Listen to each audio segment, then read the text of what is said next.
Hi friends, வாங்க இன்றைக்கி சிம்பிளான ஒரு ஸ்நாக்ஸ் தான் செய்ய போகிறோம். எப்படி செய்யுதுன்னு பார்க்கலாம். பலாக்கொட்டையை வச்சு தான் நான் செய்ய போகிறேன்.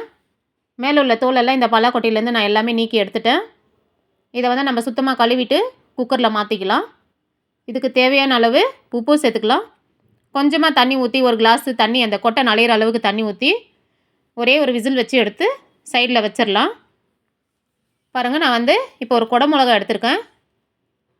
கேப்சிகம் இது பாருங்கள், ரெட்டு கலரு தக்காளி மாதிரியே இருக்குது. அதனால தான் நான் கட் பண்ணி காமிச்சு. இது தக்காளின்னு நினைக்காதீங்க, இது வந்து குடை மிளகா பொடியாக கட் பண்ணி வச்சுக்கிறேன். பாருங்கள், கருவேப்பிலை கொஞ்சம் எடுத்துருக்கேன், வரமிளகா எடுத்துருக்கேன், பூண்டு பொடியாக கட் பண்ணி வச்சுருக்கிறேன், பெரிய சைஸ் 2 வெங்காயம் பொடியாக கட் பண்ணி வச்சுக்கிறேன். இதுக்கு கொஞ்சம் வெங்காயம் நிறைய தேவைப்படும்.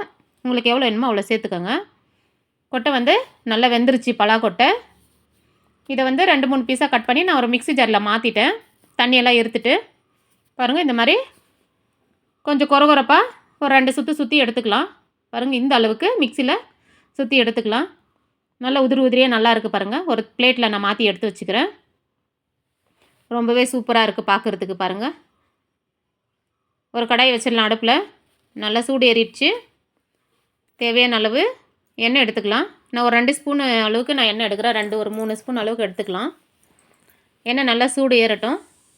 கடுகு, உளுந்தம்பருப்பு, கடலப்பருப்பு இதெல்லாம் சேர்த்து நல்லா நம்ம பொரிச்சிக்கலாம். கொஞ்சமாக சீரகமும் சேர்த்துக்கலாம்.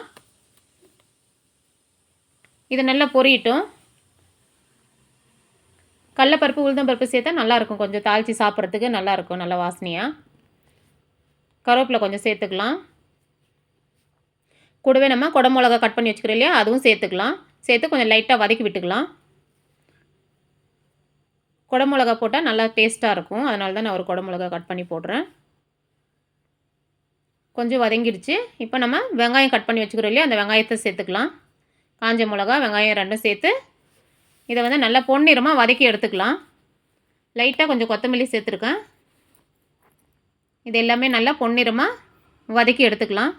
இது வந்து சிம்பிள் தாங்க, நல்ல டேஸ்ட்டாக சூப்பராக இருக்கும். சூப்பராக இருக்குது. சாப்பிடும்போது அவ்வளோ டேஸ்ட்டாக இருக்குது. நீங்கள் எப்போவுமே பலாக்கொட்டையை பார்த்தா நீங்கள் இப்படி தான் செஞ்சு சாப்பிடணும்னு உங்களுக்கே தோணும். நீங்கள் கண்டிப்பாக செஞ்சு சாப்பிட்டு பாருங்கள், ரொம்ப நல்லாயிருக்கு. லைட்டாக உப்பு போட்டு நம்ம நல்லா வதக்கிக்கலாம்.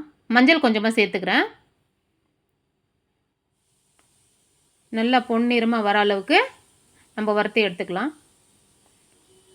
நல்லா வாசனையாக இருக்குது, சீரகம் போட்டதுனால. நல்லா வதங்கிடுச்சு. இப்போது பலாக்கொட்டையை பொடி பண்ணி வச்சுக்கிறோம் இல்லையா, அதையும் எடுத்து அதில் சேர்த்து நம்ம நல்லா வதக்கிக்கலாம். தேவையான உப்பு நம்ம அப்போவே சேர்த்துருக்கோம். பலாக்கொட்டையிலையும் சேர்த்துருக்கோம், கொஞ்சம் வெங்காயத்துலேயும் போட்டிருக்கோம். சரியாக போய்டும். உப்பு எதுவும் சேர்க்க தேவையில்லை. பார்த்துட்டு நீங்கள் கொஞ்சமாக சாப்பிட்டு பார்த்துட்டு வேணும்னா போட்டு இப்போவே மிக்ஸ் பண்ணிக்கோங்க. நான் வந்து கரெக்டாக 2த்துக்கு போட்டிருக்கேன். இதை நல்லா கலக்கி எடுத்துகிட்டு பாருங்கள், சூப்பராக இருக்குது பாருங்கள். ரொம்பவே நல்லா இருக்குது. நீங்கள் சாப்பிட்டு பார்த்துட்டு உங்களுக்கு பிடிச்சிருந்தா மறக்காமல் சப்ஸ்கிரைப், லைக் பண்ணிவிடுங்க. ரொம்ப சூப்பரான ஒரு பொடி மாஸ் ரெடி. பலாக்கொட்டை பொடி மாஸ் செம்மையாக இருக்குது. பாய்.